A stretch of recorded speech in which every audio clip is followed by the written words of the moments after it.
أعوذ بالله من الشيطان الرجيم بسم الله الرحمن الرحيم تبارك الذي بيده الملك وهو على كل شيء قدير الذي خلق الموت والحياة ليبلوكم أيكم أحسن عملا وهو العزيز الغفور Allahumma sholli ala sayyidina Muhammad wa ala ali sayyidina Muhammad raditu billahi robba wa bil islami dina wa bi Muhammadin nabiyya wa rasula. Baik sahabat hidayah yang dirahmati Allah, alhamdulillahirrabbilalamin, pada kesempatan hari ini kita bisa bertemu kembali. Semoga teman-teman semua Allah karuniakan kesehatan, yang sakit Allah sembuhkan, yang sedang dilanda kesulitan semoga Allah mudahkan dan dilimpahkan rezekinya. Baik teman-teman, alhamdulillah pada kesempatan hari ini kita akan membahas tentang tafsir surat An-Nas. Nah, sebelum itu kita akan membahas sedikit ya. Nanti kita akan bertahap membahas masing-masing surat dari juz 30. Kita mulai dari surat An-Nas. Surat An-Nas ini terdiri dari 6 ayat. Surat ini terdapat pada urutan terakhir dalam susunan Al-Quran, dan menurut pendapat para ulama di bidang tafsir bahwasanya surat An-Nas termasuk golongan surat Makkiyah atau turun sebelum Hijriyah. Ya. Surat An-Nas juga termasuk salah satu surat yang termasuk salah satu Al-Mu'awwidzataini, yaitu surat yang mengandung permohonan. Nah, salah satunya yakni surat An-Nas dan juga surat Al-Falaq. Nah, kedua surat ini memiliki kedudukan yang tinggi gitu sahabat. Nah, sebagaimana dalam hadis riwayat At-Tirmizi nomor 2827 dan hadis riwayat Muslim nomor 814, artinya telah diturunkan kepadaku ayat-ayat yang tidak semisal dengannya, yaitu Al-Mu'awwidzataini, surat An-Nas dan surat Al-Falaq. Setelah turunnya dua surat ini, Rasulullah SAW mencukupkan keduanya sebagai bacaan ataupun wirid untuk kita membentengi diri kita dari pandangan jelek jin dan juga manusia.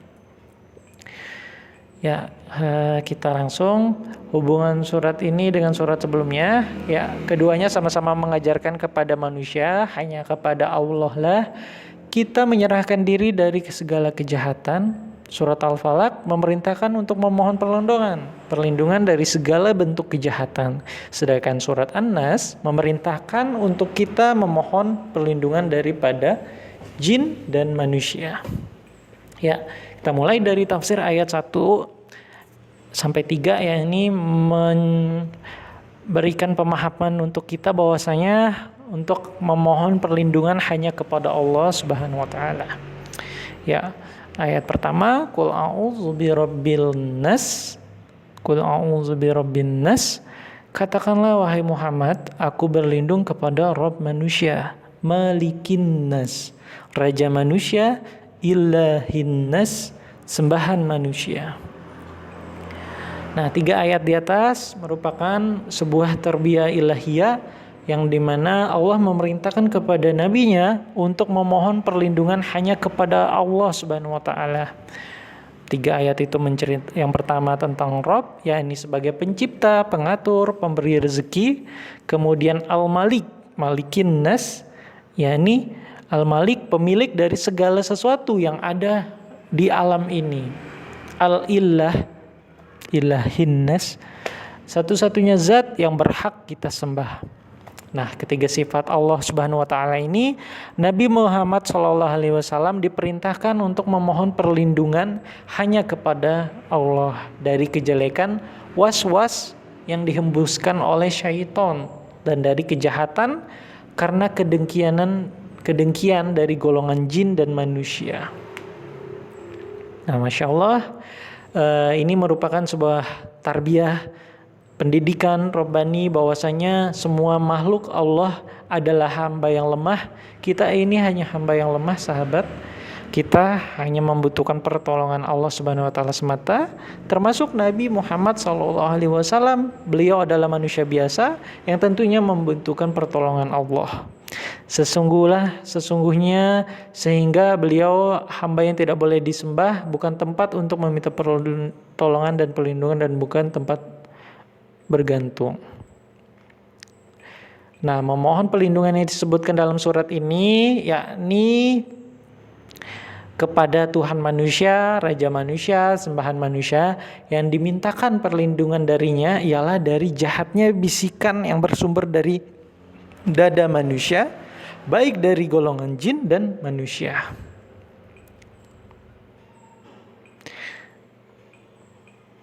Ya, sahabat, Allah adalah pengatur dan penata dari segala sesuatu, pemilik dari segala sesuatu, Al-Ilah, Tuhan yang berhak kita sembah dari segala sesuatu, namun dikhususkan penyebutannya beriring dengan sebutan manusia membuat mereka merasakan kedekatan, terutama pada saat memohon perlindungan dan penjagaan.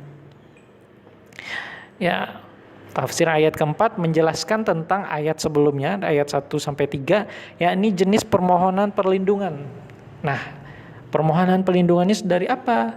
Nah, min syarril waswasil khannas, dari kejahatan bisikan syaiton yang biasanya bersembunyi.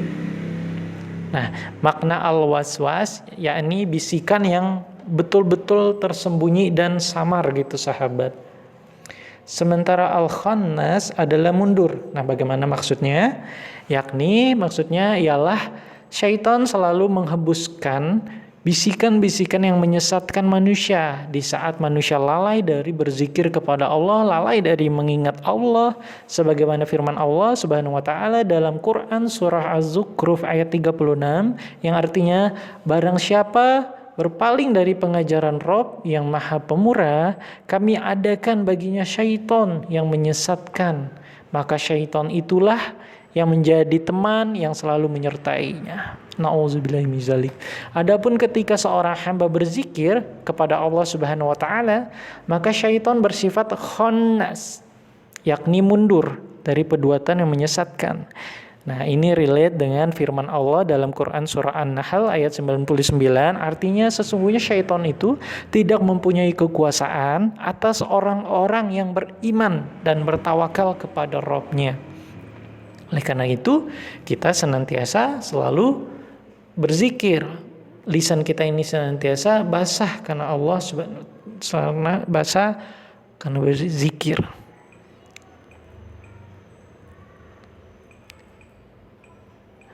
Ya, kemudian tafsir ayat kelima, ya ini menjelaskan bagaimana dari jenis dan cara kejahatannya. Allazi yuwaswisu fi sudurin nas, yang membisikkan kejahatan ke dalam dada manusia. Nah, ini adalah jenis kejahatan yang sangat sulit ya kita cegah karena masuk ke dalam dada, yakni dalam hati manusia. Dalam hati manusia, sebagaimana dalam kitab tafsirnya Al-Imam Ibnu Katsir, beliau menyatakan bahwasanya syaitan itu bercokol di dalam hati manusia. Apabila ia lalai atau lupa, maka syaitan menghembuskan was-was kepadanya, dan ketika dia mengingat Allah Subhanahu wa taala, maka syaitan akan lari kepadanya.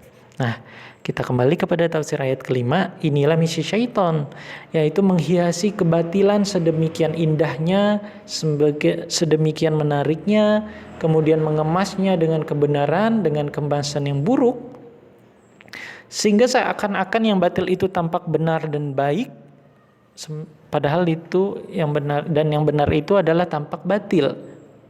Nah, sebagaimana coba kita perhatikan bagaimana rayuan syaitan ketika dihembuskan kepada Nabi Adam alaihissalam dan istrinya.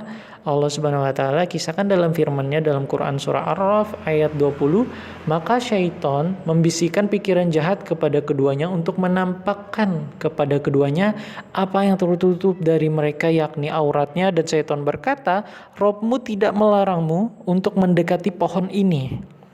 Nah, melainkan supaya kamu berdua tidak menjadi malaikat atau menjadi orang-orang yang kekal di dalamnya dalam surga Jannah. Nah, ini merupakan salah satu siasat buruk setan di mana menghembuskan was-was kepada dada Nabi Adam alaihissalam. Sekali bernabi pun bisa tergoda, apalagi kita gitu ya, manusia biasa.